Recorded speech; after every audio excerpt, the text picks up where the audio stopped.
झारखंड में सीबीआई को बैन करने के पीछे तीन महत्वपूर्ण कारक बताए जा रहे हैं। उनमें से पहला कारण कोल ब्लॉक का कमर्शियल माइनिंग और उसके आवंटन को लेकर बढ़ रहे टकराव को भी इसके लिए प्रमुख कारण माना जा रहा है। दूसरा कारण है 3 माह में भाजपा द्वारा सरकार गिराने की बात के बाद राज्य सरकार इसके प्रति सतर्क होकर सीबीआई को दिया गया जनरल कंसेंट वापस ले लिया है। तीसरा बड़ा कारण है भाजपा सांसद निशिकांत दुबे द्वारा सोरेन परिवार के खिलाफ सीबीआई जांच की मांग पर उठ रहे आशंका को भी एक कारण बताया जा रहा है। आइए अब विस्तार से जानने का प्रयास करेंगे कि किस प्रकार से सीबीआई जनरल कंसेंट को वापस की है।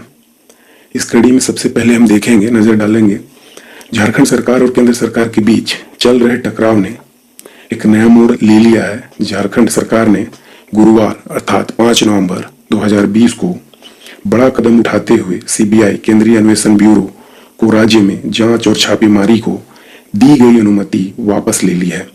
राज्य के गृह विभाग ने इससे संबंधित आदेश जारी कर दिया है। इसकी कॉपी केंद्रीय गृह सचिव, डीओपीटी सचिव और सीबीआई निदेशक को भेज दी गई है। जारी आदेश में कहा गया है कि अब सीबीआई को झारखंड में किसी भी जांच से पहले उसकी अनुमति लेनी जरूरी होगी। पहले अविभाजित बिहार के समय में 1996 में राज्य सरकार की ओर से जो सीबीआई जनरल कंसेंट दिया गया था उसे अब वापस ले लिया गया है। इसके साथ ही झारखंड सीबीआई पर लगाम कसने वाला 7वां राज्य बन गया है। कोयला खदानों के आवंटन में निजी भागीदारी का झारखंड पहले से स्टैंड ले रखा है। इसे लेकर सुप्रीम कोर्ट में मामला विचाराधीन है। अब सीबीआई बैन का स्टैंड ले लिया गया है। सबसे पहले देखेंगे कि अन्य 6 प्रदेशों में ऐसे उदाहरण हैं जिसमें कि सीबीआई बैन किया गया है या फिर कहा जा सकता है जनरल कंसेंट को वापस कर दिया गया है। इन राज्यों में महाराष्ट्र, राजस्थान, आंध्र प्रदेश, पश्चिम बंगाल, छत्तीसगढ़, केरल और 7वां राज्य झारखंड है। अब कारण के बारे में चर्चा करते हैं। महाराष्ट्र क्यों जनरल कंसेंट को वापस किया, राजस्थान क्यों किया, आंध्र प्रदेश, पश्चिम बंगाल, छत्तीसगढ़ और केरल। महाराष्ट्र, सुशांत सिंह मौत की सीबीआई जांच के आदेश के बाद ठाकरे सरकार ने पिछले माह महाराष्ट्र में सीबीआई को अपने यहाँ नए मामलों में जांच करने के लिए दी गई आम सहमति को वापस ले लिया है। राजस्थान की बात करें तो राजस्थान में सचिन पायलट और सीएम अशोक गहलोत के बीच राजनीतिक विवाद के बीच राजस्थान सरकार ने सीबीआई को दी गई आम सहमति, जिसे जनरल कंसेंट बार बार मैं दोहरा रहा हूं कही जाती है, को वापस ले लिया है। आंध्र प्रदेश की अगर बात करें तो आंध्र प्रदेश की तत्कालीन चंद्रबाबू नायडू सरकार ने एनडीए से अलग होने के बाद वर्ष 2018 में सीबीआई को राज्य में प्रवेश पर प्रतिबंध लगा चुका है। बात करें पश्चिम बंगाल की, शारदा चिटफंड विवाद में सीबीआई जांच शुरू होने और डीजीपी से पूछताछ की विवाद के बाद सीएम ममता बनर्जी ने भी जांच के दिया गया जनरल कंसेंट वापस ले लिया है। छत्तीसगढ़ की अगर बात करें, छत्तीसगढ़ की कांग्रेस सरकार ने केंद्र सरकार से विवाद के बाद 2019 में सीबीआई को राज्य में जांच के लिए दिया गया जनरल कंसेंट वापस ले लिया है। केरल की बात करें तो केरल में सीपीएम सरकार से जुड़े life mission social welfare housing project में विदेशी फंडिंग की चल रही सीबीआई जांच के बाद कैबिनेट ने यह कदम उठाया है। सीबीआई कैसे जांच करती है उसके बारे में संक्षिप्त में जानकारी लेते हैं। Delhi special police establishment act के सेक्शन 2 के तहत सीबीआई सिर्फ केंद्र शासित प्रदेशों में सेक्शन 3 के तहत अपराधों पर खुद से जांच शुरू कर सकती है। राज्यों में जांच शुरू करने से पहले सीबीआई को सेक्शन 6 के तहत राज्य सरकार से इजाजत लेना जरूरी है। केंद्र सरकार, हाई कोर्ट या सुप्रीम कोर्ट सीबीआई को जांच के आदेश दे तो ये दूसरा कारण हो सकता है जिसमें कि सीबीआई जांच कर सकती है, जिसमें केंद्र सरकार, हाई कोर्ट या सुप्रीम कोर्ट के आदेश के बाद सीबीआई को जांच करने का आदेश मिले। तीसरी सबसे महत्वपूर्ण जिसके आधार पर सीबीआई जांच कर सकती है वह कारण है राज्य सरकार जब केंद्र सरकार से सीबीआई जांच की सिफारिश करे तभी सीबीआई उस राज्य में प्रवेश करके सीबीआई जांच कर सकती है। जब पब्लिक की डिमांड हो पर इसमें राज्य सरकार की भी अनुमति आवश्यक होगी।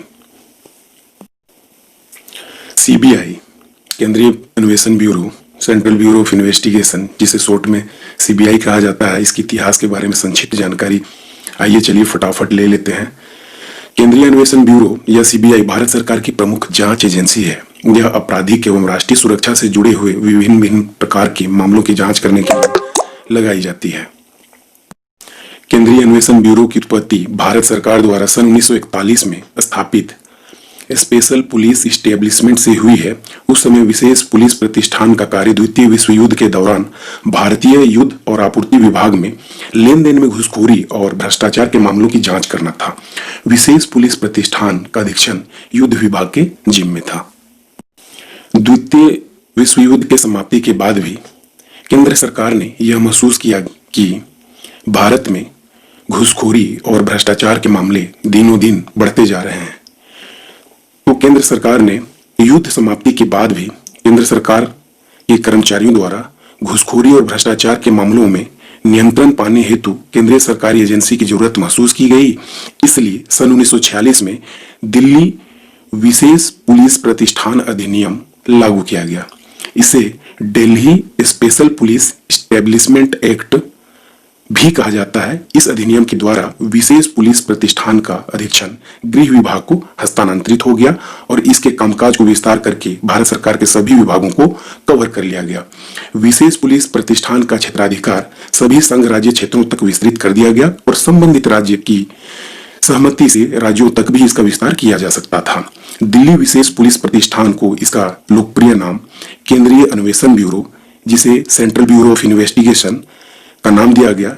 दिल्ली विशेष पुलिस प्रतिष्ठान को इसका लोकप्रिय नाम केंद्रीय अन्वेषण ब्यूरो अर्थात सेंट्रल ब्यूरो ऑफ इन्वेस्टिगेशन या संक्षिप्त में सीबीआई गृह मंत्रालय के संकल्प और दिनांक 1 अप्रैल 1963 द्वारा मिला। 1 अप्रैल 1963 से इसका नाम बदलकर केंद्रीय अन्वेषण ब्यूरो हो गया। आरंभ में केंद्र सरकार द्वारा सूचित अपराध केवल केंद्रीय सरकार के कर्मचारियों द्वारा भ्रष्टाचार से ही संबंधित था। धीरे धीरे बड़ी संख्या में सार्वजनिक क्षेत्र के उपक्रमों की स्थापना के साथ ही इन उपक्रमों के कर्मचारियों को भी केंद्रीय अन्वेषण ब्यूरो के क्षेत्र के अधीन लाया गया। इस प्रकार सन 1969 में बैंकों के राष्ट्रीयकरण के बाद सार्वजनिक क्षेत्र के बैंक और उनके कर्मचारी भी केंद्रीय अन्वेषण ब्यूरो के क्षेत्र के अधीन आ गए। आइए देखते हैं सीबीआई के कुछ महत्वपूर्ण बिंदुओं को। Number 1, Delhi special police establishment act DSPEA 1946 की धारा 6 के तहत सीबीआई को पूर्ण शक्ति प्राप्त है कि वह संघ शासित क्षेत्रों के साथ साथ राज्य में भी जांच कर सकती है। केंद्रीय अन्वेषण ब्यूरो अर्थात CBI right to information act के दायरे से बाहर है। असम और नागालैंड ऐसे राज्य हैं जिनमें आम सहमति वो पहले से वापस ले चुके हैं, परंतु अब इन राज्यों में जांच की अनुमति है। आम सहमति अर्थात जनरल कंसेंट। सीबीआई द्वारा किए गए कुछ महत्वपूर्ण जांचों में देश में बहुचर्चित आरुषि हत्याकांड, शारदा चिटफंड घोटाला, मध्य प्रदेश का व्यापम घोटाला, अगस्ता वेस्टलैंड घोटाला, नुसरत जहां इनकाउंटर केस, बाबरी मस्जिद विध्वंस केस, सत्यम घोटाला और आईनेक्स्ट मीडिया घोटाला आदि मामला है। सीबीआई को लेकर सुप्रीम कोर्ट की टिप्पणी बहुचर्चित रही है, जिसमें सीबीआई को पिंजड़े में बंद तोता बताया गया था। केंद्रीय अन्वेषण ब्यूरो अर्थात सीबीआई पर यह भी आरोप लगता रहा है कि सत्ताधारी पार्टी कई बार अपने राजनीतिक हितों के लिए भी सीबीआई का इस्तेमाल करती रही है। अंत में बताते चलें कि सीबीआई के प्रथम निदेशक डीपी कोहली अर्थात धर्मदास प्रसाद कोहली थे और इनके कार्यकाल की अवधि या फिर कहें कार्यावधि 1 अप्रैल 1963 से 31 मई 1968 तक थी और वर्तमान में निदेशक के पद पर ऋषि कुमार शुक्ला हैं, जिनका कार्यकाल फरवरी से स्टार्ट हुआ है, फरवरी 2019 से, और यह वर्तमान में भी बने हुए हैं और 1983 बैच के आईपीएस अफसर हैं। बहुत बहुत धन्यवाद आप लोगों को।